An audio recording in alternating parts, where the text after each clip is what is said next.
All right, welcome back to the second half hour of our 2-hour really live Green Rush show. We call it because it's the business of cannabis talk show on Pro Cannabis Media. I'm Jimmy Young, the founder of Pro Cannabis Media and sometime host of this program.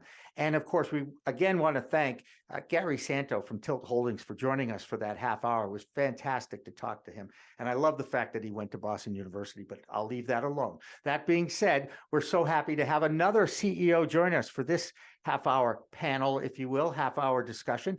Her name is Sundie Seefried, and I said it right, Sundie? Absolutely. All right. Tell us about Safe Harbor Financial. I mean, I understand you're a lender to cannabis businesses, and we all know how capital is dictating a lot of the launch of the cannabis industry.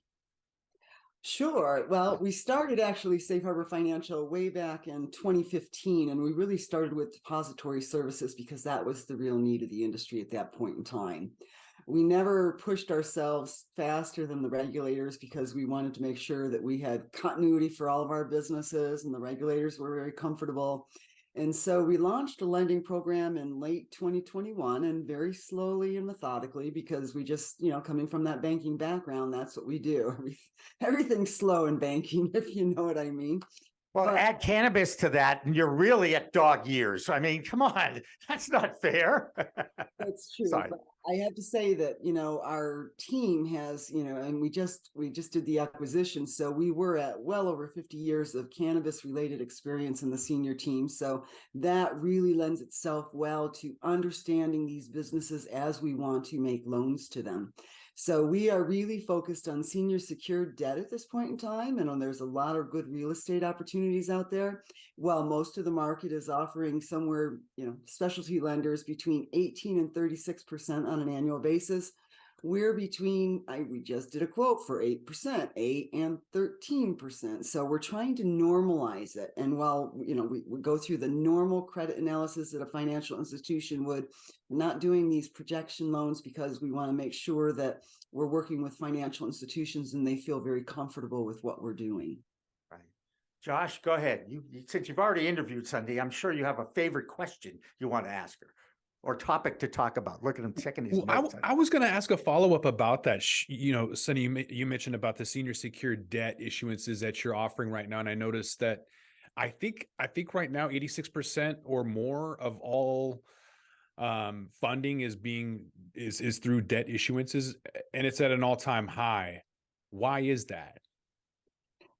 Well, in my opinion, there were a lot of situations where cannabis companies were taken advantage of in the last 10 years. Yep. And they gave up a lot of equity. And I think it was painful for them.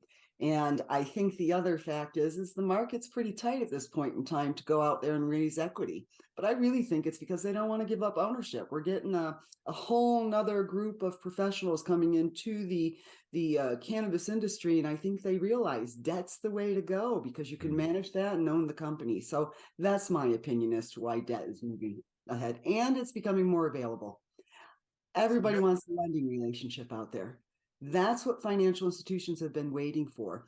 The problem is they jump in on the lending part, but they don't understand the companies and they don't understand the cash flow and they don't understand what the differences are in cannabis and normal business. So that's where I'm seeing people actually fall down or make mistakes and exit the business once they get into it.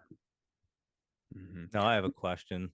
Do you have to work with any major federal banking system, like any companies, or do you do everything in-house as Safe Harbor Financial and you don't even have to work with the other bank institutions for any kind of lending? Well, it goes both ways. So first of all, yes, on the balance sheet of financial institutions right now, that's what gives us our capital advantage because we get a very low capital against our deposits. The cost of capital. So really low, which makes it very advantageous to us, and the bank gets different servicing fees from us. So that is definitely a positive to work with the financial institution against our deposits. The other way of doing that is getting the line of credit from a financial institution or wherever we get it. And again, what they want all of our deposits. They want to see what our deposits are, and then they'll give us a line of credit based upon those average deposits, which average over 200 million at this point in time. And that allows us then take control of that line of credit rather than worry about the balance sheet of the bank. But that does become a little more expensive, but not that much, because again, we're in a really unique position where we've been the front runners for 8 years, and they're trusting us. We've been through 16 federal and state exams. They know that we know the money, and they also know that we're going at it from a very secure perspective in terms of what we're underwriting. And that's the kind of lending banks want to do naturally. So that's the area we're trying to stay in. Nothing too risky. It doesn't mean we don't do something where we'll include the assets of licenses or we'll include the assets of equipment. It just means we lead with real estate to make it really secure and get the comfort of our financial institutions. What are we talking about in terms of that premium for marijuana related businesses? Because if people are going to go after a different money transmitting service, it's only going to be because the fees that are being charged are probably too much. Otherwise, they're going to want the affiliation and ease and convenience and everything else that a traditional bank is offering. So what is that premium? Is it substantial? You said it's not that much. What is it these days? Oh, I'd say it's in our case, like it's 3 to 6% in terms of interest rate. But again, it really depends. Now, if we're going on the high end up to that 13%, which is probably the highest one we made, we're looking at construction loan, right? We're looking at something that's got a little more risk to it. We're looking at the fact that we got to be out there on site, making sure things are being constructed in the timely manner, and they're going to be able to get to that cash flow they've promised. So I would say that the premium is really based upon the type of loan we're making. But like I said, this last one we quoted at 8%. Pure real estate, all under 50% LTV, solid real estate. But there's differences. Like when we went through NASDAQ to get listed, we had to make certain concessions that said, this is how we're going to treat cannabis loans. The big issue there is, think about this. If we have a loan out to a cannabis shop and they default any way, shape, or form, we can't touch that product. So then we have to hire an intermediary. Now that's going to be expensive for us to get somebody in between. So there are other things we have to do. The other thing is on cannabis, you have to interface with the client much more frequently. You don't just do an annual. You're always constantly watching whether they're getting licenses, whether there are violations of those licenses. It's more regulated at the state level. Therefore, we have to be more alert about everything that's going on in that company. So that was a KYC or know your customer in the traditional world. It sounds like you have a lot more scrutiny and due diligence. The FTX issue, there's a lot of that crypto people who thought people were doing their due diligence and they really weren't. They're just riding on the backs. And I've seen it in the cannabis industry too, with angel investors who just don't. There's FOMO everywhere and they just assume everyone else has already done it. But you guys are actually doing a lot of the scrupulous work for due diligence and staying on top of it. And that's part of that management fee, I'm assuming. Yes, so you'll pay a premium. You talk about servicing fees, usually run about 50 basis points, and we probably somewhere 80 basis points, right? Because we not only have to watch the loan in the company, we have to know that the money we're taking in is solid and validated, good funds, that they're not illicit coming into the system. So every dollar we move into the system has to be monitored and validated, because we know there's a black market out there operating in plain sight, and that money is going to find its way into the system somehow if we're not monitoring. And these are the things that keep our regulators comfortable. So we're constantly working with the bank, as you asked, we're working with the financial institution. We can't afford to get them in trouble. So we're still operating at the standard the regulators have comfort and expect the bank to operate. And I'm going out on a limb thinking you're hoping for that passing of that Safe Banking Act in the Senate, and after passing 7 times in the House, at some point we're going to get rid of 280E, right? This is my opportunity to give you my opinion, right? I want opinions. It's a talk show, okay? I think, isn't that funny how that came out right there at the midterms, right? And we're going to throw the industry a bone. Wouldn't surprise me if they get all the way through this process and they move it from a Schedule 1 to a Schedule 2. And that does not alleviate 280E, but it sure does throw the industry a bone, doesn't it? I think when you're really going to see action is at the next election cycle. When you talk about 280E and moving that away, you have so many agencies involved here, but let's first start fighting with the IRS, who's collecting a lot of money and laying people off. They're really not going to want to give up that income. Then if you want to go to straight legalization, right, 8 years trying to pass safe banking, and tomorrow we're going legal. I mean, people, that's great hope, but it's kind of a dream because it isn't just Congress. It isn't just the Senate. They have to deal with the DOJ, the DEA, FinCEN, all of those agencies are going to push back because their job is to fight crime. And they see the black market sitting right in front of the legal market. And until they can really sort through, because there's still a lack of trust. I think anybody in cannabis knows education is key, right? And until you educate somebody over and over again, they're not going to gain any comfort with dealing with the industry. And I think that's where our federal agencies are now. Yeah, that's a great point. And one of the things that has been interesting to watch here in Massachusetts is the market. It gets announced, it starts, and it kind of starts flourishing, and the price is way up here, and then reality hits, and 254 dispensaries later, and that price is coming down. I mean, it's truly an economic lesson if you watch exactly what's going on. But it's the legacy market that seems to be flourishing during the legal rollout of the industry. Is that a concern? I really like the term legacy market. Yes, I like it too. I spent a lot of time in it back in the day, let's just say, Even in psilocybin, because I've been really taking that on. They don't use black market anymore. They don't use the illicit. They use the underground, right? The underground market. So, yeah, I think the problem is that the taxation level on cannabis industry is so high that it is cheaper to buy it from the black market.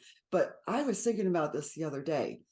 What they have to do is convince the consumer at this point in time that they want the good, clean cannabis. You don't know what you're getting out of that legacy market, right? It's kind of like going back on that war on drugs where they put those commercials out there. I think states have to realize if they want their legal markets to succeed, they're going to have to get behind why they want them to succeed. And the tax benefit to the state is huge. They can afford to put a little money into supporting the industry, I think.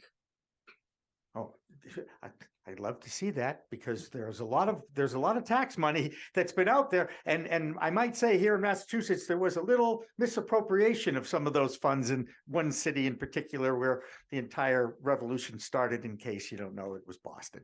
Anyway, let's move on. Doug, you got something for Sundie? I don't want to hog this. I was actually going to ask because I realized that you acquired Abaca, the technology company.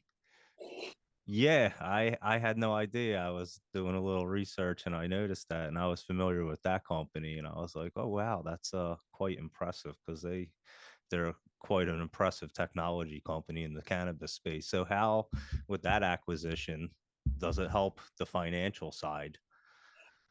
Well, yeah. So a couple things there. First of all, what they bring to the table is they're coming from that technology perspective. And I'm coming from the banking perspective, right? And so they have a piece of technology that's really going to help us scale our business. So it was really essential when you're going out to the investors and talking about how you're going to scale the business, you got to finish the model first. So that was why they were our first acquisition. They brought that to the table. They know how to deal with the banks, though, too. Make no mistake, they've been dealing with banks all this time, too. But, the industry is small. Just like cannabis industry is small, things get around. We have actually worked with these other service providers for years. So we actually knew how to sort out some of the real true cultures who want to serve the industry, who want to do it right, who have been doing it right, from those who may be flying by the seat of their pants, always taking investor monies. Abaca was a good, solid company. They really bootstrapped it. They really focused on compliance and brought technology to the forefront. We, of course, focused on compliance at the back end of banking, even though our software now, between the two of us, we have very complementary softwares between our banking compliance software that we built, proprietary, and then their fintech platform. So that's where that's going to work. Now, we all know integration takes time, energy, time. Oh, did I say energy? I'm not getting any younger here. And a whole lot of time. Welcome to the club.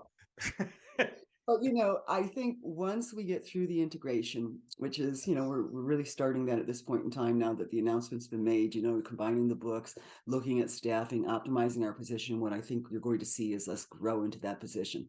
We are seeing other financial institutions exit the business and want to, sell their portfolios because the regulator pressure is too difficult, or we're having people approach us because they're saying, now that you're on the NASDAQ, now that you're starting acquisitions, we don't necessarily want to compete. How do we work together? So I see a lot of consolidation opportunity happening for us, and then we'll be able to grow into some of the inefficiencies we may have right now because of the combination. So I'm always looking at job security for employees. It's really important to me. So now I've got to go out there and work for it, don't I? That's a beautiful acquisition, though. I have to say, it's I can see why the two companies would merge together completely, and it'll be a powerhouse. We're gonna hope. We're gonna try. Do our best. Well, best of luck. Thank you. Josh, you got something? I got something, but I want to give you guys a chance to talk to somebody. Go Well, ahead. I guess with that technology, is it still going to require regulators to give the okay for debit and credit cards? That's going to be the Safe Banking Act essentially. But are you guys prepared for when that happens? Yeah. I guess it's my opinion based upon the years with with discussions we've had with MasterCard and Visa and major credit cards. I don't see safe banking doing it. I think it's going to take full legalization to start putting that money through the networks. That's my opinion, and you already know what I think about full legalization. That's going to be a while, but I do think it's imminent. It's down the road. It's just a matter of time. The fact is, safe banking doesn't take away what we consider the elephant in the room, and that's bank secrecy. Safe banking just says, I'm not going to prosecute you, Abaca or Safe Harbor, because of the fact you're processing cannabis funds and moving them into the system. That's what it takes away. It also may take away and add the fact that we won't be excluded. Right now, it's very difficult in the cannabis world to get insurance coverage without cannabis exclusion, right? So once we get safe banking, they're going to start to see this is okay to start to insure. And some of the insurers I've worked with over the years started trying to get into that early, which I give them a lot of credit for being pioneers. And even the Federal Reserve, there are some Federal Reserves that don't want to openly take cannabis. In the Federal Reserve system, to put money into the system, it's a don't ask, don't tell. If I go to the Federal Reserve and say, I want to put cannabis money through the Federal Reserve, they're going to say no, and I'm going to shut your entire financial institution down from accessing the Federal Reserve because it's illegal and you're doing something illegal. So we've had this happen with some financial institutions. Don't ask, don't tell. But I can tell you that every Federal Reserve that we deal with knows we're processing cannabis. We just don't talk about it. It's a very interesting situation, but I was afraid of that right from the beginning, that Partner Colorado would be shut down and the whole membership would not have access to the financial system. So like 3 months in, April 2015, I sat in front of Esther George, the president of the Kansas City Federal Reserve, and I said, we're banking cannabis. We're running cannabis money through the system. It was one of those things, if you don't want me doing this, shut me down early, because I don't want the cannabis industry depending on me and then me not being reliable and getting too far into this, right? Transparency has its benefit. Yeah. And she actually came up to me after the session and she thanked me for making Colorado safer and getting that money accounted for, so that she knew I was running valid, legal money from legitimate businesses through the Federal Reserve. There you go. It takes a woman. I keep saying that. Okay. I keep saying that. All right. You tell my husband. By the way, I'll be happy to talk to your husband about that too. He knows it already, though. I'm going to go into Lindsay. He knows it. That being, Sundie, I do want to ask you about an interview Boris Johnson had, the CEO of Curaleaf, at MJ BizCon, and he's espousing that the cannabis industry eventually will look just like big tobacco or big alcohol. Do you share that vision? Only in a disappointed way, if so. We started way back in 2015. I got to know all the mom and pops. I got to know the little shops, then we saw phase 2 come in, and they started selling to these larger multi-state operators or single state operators with a lot of shops, and consolidation happened. But who could blame them? I knew they were tired. They were fighting an uphill battle that was just wearing everybody out. I get it. Like I said, I'm not getting any younger. I get it. But, I hope not. I see the attempt to do that. What's really going to scare me is when and if we see the pharmaceuticals come into it and take control of the product. Then what happens to it at that point in time? Maybe they'd rather sell something else instead of cannabis. That would make me nervous. So I'm watching these waves come through, and I'm hoping the boutique shops continue to exist. But right now we're seeing the problem. If you're not vertically integrated, it's getting really difficult. You don't have control of the product, the supply line, and everything else. Wow. Interesting. Hey, Sundie, I really appreciate you taking some time today and joining us on a Friday afternoon. As you can tell, I have a philosophy where I like to surround myself with smart, beautiful women. And and listen to them, by the way, not just surround yourself, but actually listen to their guidance and their wisdom and their insight, because I really think the old white man has screwed up this country, but good, over the last 100 years in so many ways. And I think it's time that the men in this country understand it's time to give equal opportunities to females. And in the cannabis industry, you see a lot of that, don't you? Not as much as you'd like, I bet. No, well, I think it's always difficult. I'm in the finance world, so let's face it. Right. Finance is a man's world completely, but I just bulldoze my way through. Good tactic. I like that. We'll leave it at that. Sundie, thank you so much for joining us here on Green Rush Live. We are going to take a break, and in this break, there is a promotional video that I put together for our friends at ArcView. They're running another investment conference in Miami next week that we will not be at. However, I did tell them that I'd be happy to promote it on our show. And this shows you some of the highlights of their event in New York City that I was at and really enjoyed. And I have a very strong affection for the ArcView group just because of the history of it with Steve and Troy, and now Jeff and Gene are running the thing there. And so sit back. It's not that long, but enjoy, and we'll have more of Green Rush Live after this. Don't go away.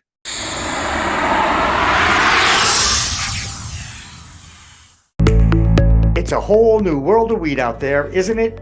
Everyone is learning new ways to titrate, ingest, consume, imbibe, and engage with this plant medicine we call cannabis. Hi, I'm Jimmy Young, the founder of Pro Cannabis Media and the host of In the Weeds, and once in a while, the really live business cannabis talk show we call Green Rush on Friday afternoons from 4 p.m. to 6 p.m. Eastern. Now, let me tell you my cannabis story. I've had 4 major surgeries in the past 23 years and suffer from osteoarthritis with a variety of metal parts in my body and one on deck. Now, thanks to those chronic pain issues, I've been a medical patient in Massachusetts for almost 10 years now. I remember my first trip to a dispensary just outside of Boston, and I told the bud tender I didn't want to smoke it anymore. So I tried edibles, then tinctures, then vaping, and now if I'm going to smoke, I only use the Weejits filtration system. What? The Weejits.com, Weejits, that's weed, W-E-E-D, G-E-T-S.com, is where you'll find the planet's coolest product that cools the smoke from everyone's favorite flower. Now, the guy that started this was a pretty good medical device manufacturer, and he created this maze pipe that cools the smoking process from 1300 degrees Fahrenheit upon inflammation down to just 90 degrees when it reaches your mouth. That's right, 1300 down to 90. That's why this maze pipe is amazing. So here's how it works. You start with that glass bowl, you flame on, and then you inhale nice and smooth so the smoke goes through 3 different filtration and cooling systems. Now, if pre-rolls is your thing, you can use the Weegit's filter that a pre-roll fits into perfectly. That's right, or even a chillum. The more filters, the smoother the draw. Best of all is the price. You can get all this, or one or the other, for just a few bucks. It'll cool your smoke and you'll give your lungs a break. Now, add in the code of PCMTV and you get 15% off. So just go to Weegits.com and check out the best way to enjoy a cooler smoke with less coughing and hacking and more peace of mind. All that resin and tar is collected in the polyurethane filters that are easy to clean with soap, water, and a few Q-tips. Your lungs will thank you, and so will I.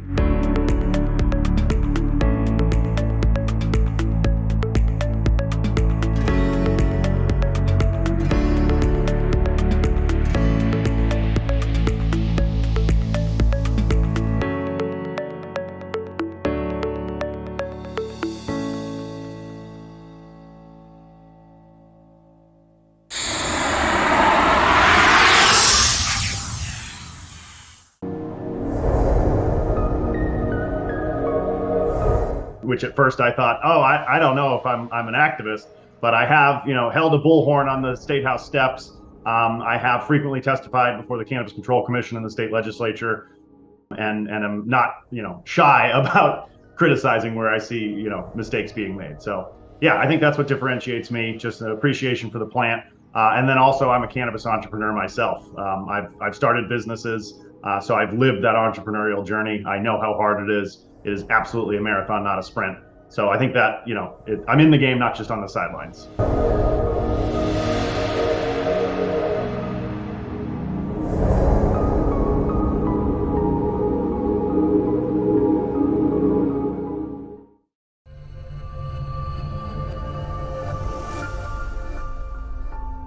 As a broker, we have access to many cannabis carriers. So I will go in with 2 or 3 quotes for people. The quotes might be $20,000 for one, $22,000 for another, $17,500 for another. Pretty close among the 3. What I tell people is it's not the pricing, it's what's included and not included, meaning exclusions. An exclusion in layman's terms is just something that's not included. It's not on the menu, so it's just not included. But if you don't know that, if no one shows you that on page 71 of a 150-page policy, you're not going to know. No one knows. I never met one person that says they read an insurance policy. If you do, I got some property in Florida for you.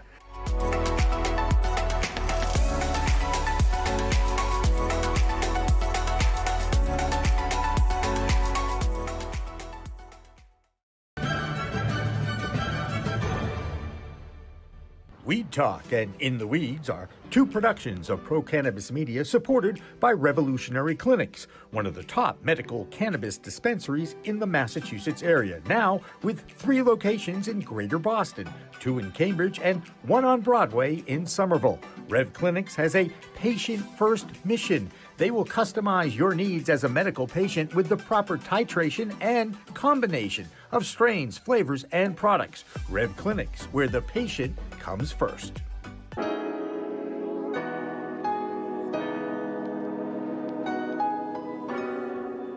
So the reality of the matter is, big banks and small banks are going to be different in a lot of ways.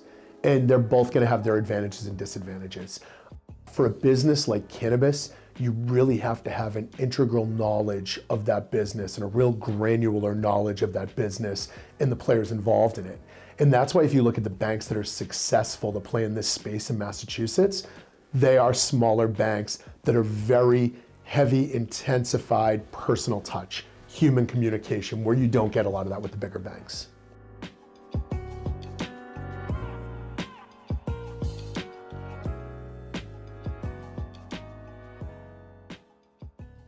Bay State Cannabis Report is supported by Holyoke Cannabis, Holyoke's finest cannabis recreational experience.